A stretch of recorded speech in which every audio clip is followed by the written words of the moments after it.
Dan segala sesuatu telah diletakkannya di bawah kaki Kristus, dan dia telah diberikannya kepada jemaat sebagai kepala dari segala yang ada.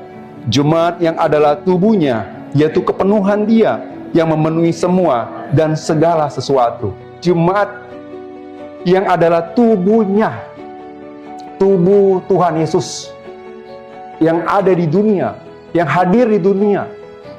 Kehadirannya itu diwakilkan oleh tubuhnya, jemaatnya. Nah, kalau nggak belajar firman Tuhan, namanya bukan jemaat. Jemaat yang penopang dasar kebenaran, tapi yang dipelajarinya bukan firman Tuhan, tapi motivasi-motivasi. Ya, membuat kita jadi, ya kita jadi semangat dengan cara entertain, ya hal duniawi yang dimasukkan ke gereja. Tapi kita, jemaat yang tahu fungsinya sebagai tiang penopang dasar kebenaran, kita mempelajari firman-Nya dengan sungguh-sungguh.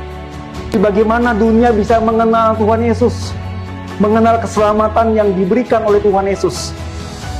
Kebenaran-kebenaran yang diajarkan Tuhan Yesus adalah melalui jemaatnya. Oleh karena itu jemaatnya harus berfungsi, ya, dengan benar, sesuai dengan aturan Tuhan, sesuai dengan kebenaran yang Tuhan inginkan di dalam jemaat itu.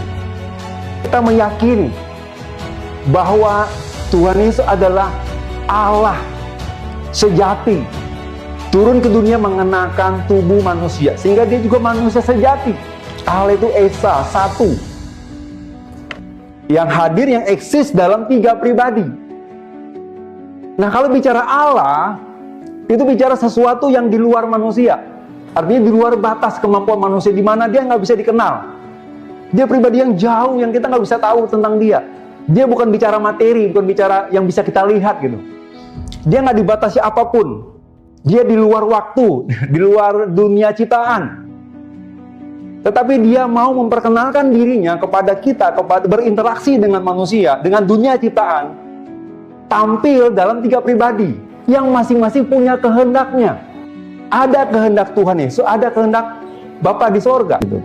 Nah, saya mau kaitkan seperti ini. Kalau bicara pribadi, bicara kealahannya, maka nggak perlu lagi dibicarakan. Kenapa? Karena dia pribadi Allah yang tak terbatas itu.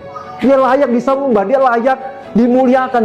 Tetapi yang kita mau belajar juga adalah dari sisi kemanusiaannya. Di mana dikatakan di Filipi dia mengosongkan dirinya, mengambil rupa seorang hamba menjadi manusia. Bahkan dia taat sampai mati di kayu salib. Dan oleh karena itulah Allah meninggikan dia. Dan dia layak menjadi korban penghapus dosa manusia. Jadi siapapun gak ada yang layak kecuali manusia Yesus Kristus. Satu pribadi Yesus yang dia memiliki sifat ilahi, sifat Allah, pribadi Allah, dan dia juga punya sifat manusianya gitu, kemanusiaannya. Oleh karena itu dia layak ditinggikan. Dia raja dari segala raja. Dia nggak pemerintahan, nggak ada yang seperti dia. Dia manusia sempurna. Jadi kita punya kepala yang luar biasa, yaitu Yesus Kristus.